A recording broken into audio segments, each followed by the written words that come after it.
Educational creativity চ্যানেলে সকলকে স্বাগত। ডিএ মামলা নিয়ে বড় খবর সামনে এলো। সুপ্রিম কোর্ট অফ ইন্ডিয়ার অ্যাডভান্স লিস্ট 4 তারিখের লিস্ট প্রকাশিত হয়েছে। 4ই আগস্টের যে লিস্ট সেটি প্রকাশিত হয়ে গেছে ইতিমধ্যে। সুপ্রিম কোর্টে আমরা জানি 3 ধরনের লিস্ট প্রধানত প্রকাশিত হয়: advance cause list, main cause list এবং supplementary cause list. Supplementary cause list প্রধানত যেদিন শুনানি থাকে 4ই আগস্ট, তার আগে 3রা আগস্ট প্রকাশিত হয় এবং সেই দিনে ঠিক 8:30 বা 8টার মধ্যে একটা অফিস রিপোর্টে প্রকাশিত হয়। আমরা ডিএ মামলা যারা রাজ্য সরকারি কর্মচারীরা লড়ছেন তাদের গুরুত্বপূর্ণ প্রয়াসকে অবশ্যই প্রশংসনীয়। ডিএ মামলাটাকে এত দূর এতটাই গুরুত্ব দেওয়া হলো যে ডিএ মামলা সুপ্রিম কোর্ট মোট 17টি কোর্ট রয়েছে। সেই 17টি কোর্টে প্রায় 550 থেকে 600টি মামলা লিস্টেড হয়েছে। এই সব মামলা যে সাপ্লিমেন্টারি বা মেইন লিস্টে আসবে তেমনটা নয়।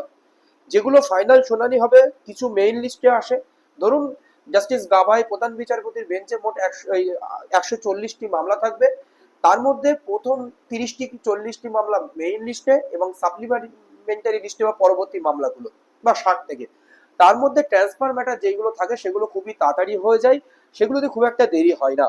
কিন্তু এই অ্যাডভান্স লিস্ট প্রকাশিত হলে আমরা বুঝতে পারি সেই মামলায় 4টা আগস্ট শুনানি হবে কিনা। আপনারা জানেন যে সম্ভাব্য শুনানি বা কম্পিউটার জেনারেটেড ডেট 4 আগস্ট রয়েছে। এর মধ্যে অ্যাডভান্স লিস্টে প্রায় 593টা মতো মামলা রয়েছে। সেখানে ডিএ মামলায় এতটাই গুরুত্ব পেলেও সেটা ভাবার বিষয়। 69 নম্বর অ্যাডভান্স লিস্টের 69 নম্বর। তাহলে আপনারা বুঝে দেখেন এই 17টি কোর্টের মধ্যে যে ডিএ মামলা শুনানি সঞ্জয় কারোল এবং মেহতার বেঞ্চে রয়েছে বিচারপতি, সেই বেঞ্চে তাহলে প্রথম দিকেই ডিএ মামলা থাকবে, আমরা এটা ভেবে নিলাম। একদম প্রথম দিকেই ডিএ মামলা থাকবে এটা আশা করা যায়। কারণ সুপ্রিম কোর্টে, কারণ আজকে আপনারা এসএসসি মামলা 71 ছিল, 71 নম্বর সিরিয়ালে ছিল, সেই মামলা শুনানি হয়েছে ঠিক 2:30 নাগাদ। যদি প্রথম দিকে থাকে 11টা থেকে 11:30টার মধ্যে ডিএ মামলা শুনানি হয়ে যাবে।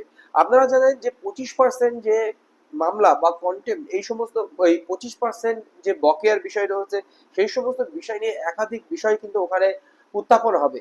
আমরা যদি আহ, এখন কেস স্ট্যাটাস লক্ষ্য করি, সেই কেস স্ট্যাটাসে আমরা কিন্তু দেখবো না যে কত নম্বর সিরিয়ালে এই মামলা আছে, ওটা আমরা পাবো না। ওটা আমরা যেই মেইন লিস্ট প্রকাশিত হয়ে যাবে তখন আমরা জানতে পারবো। মেইন লিস্টেও যদি না হয় সাপ্লিমেন্টারি লিস্টে কনফার্ম হয়ে যাবে যে কত নম্বর সিরিয়ালে। কোনো মামলা যখন সাপ্লিমেন্টারি লিস্টে আসে তখন কিন্তু সিরিয়াল নম্বর আপডেট হয় তার আগের দিন। আর যদি মেইন লিস্টে আসে তখন 2 দিন আগেই সেটা কিন্তু হয়ে যায়, 2 থেকে 3 দিন আগে। এই হচ্ছে আপডেট রয়েছে। তাহলে দেখুন, state of West Bengal, confederation of state government and employees and West Bengal, এই মামলা 69 নম্বর লিস্টে রয়েছে। মোট 593টি বা 600টি মামলা লিস্টেড রয়েছে অ্যাডভান্স লিস্টে, যেগুলো সম্ভাব্য শুনানি বা কম্পিউটার জেনারেটেড ডেট রয়েছে। তার মধ্যে 69 নম্বর, মোট 17টি কোর্ট সুপ্রিম কোর্টে, তার মধ্যে 69 নম্বর সিরিয়ালে রয়েছে। এটা খুব ভালো লক্ষণ, ভালো দিক। 100% এই মামলার শুনানি কিন্তু হচ্ছে। এইবার আমরা সুপ্রিম কোর্টের যে ওয়েবসাইট থেকে আমরা স্ট্যাটাসটি দেখে নিন। ডায়েরি নম্বর এখানে দেওয়া আছে। আমি এইগুলো আমার দেখার বিষয় নয়, আমার যে বিষয়টি আপনাদেরকে দেখাতে চেয়েছি, 16/5/2025 শেষ হিয়ারিং হয়েছিল প্রেজেন্ট বা last listed honourable justice Sanjay Karol এবং অনারেবল মিস্টার জাস্টিস সন্দীপ মেহতার বেঞ্চে। সেই বেঞ্চ কিন্তু 4/8/2025 এটা রেখেছিল টপ অফ দ্য বোর্ড।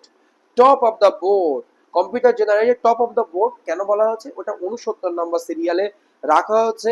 আবার ছিল টপ অফ দ্য বোর্ড থাকবে 4/8/2025 এই মামলাটি। তাহলে কতটা গুরুত্ব পাবে আপনারা বুঝতে পারছেন।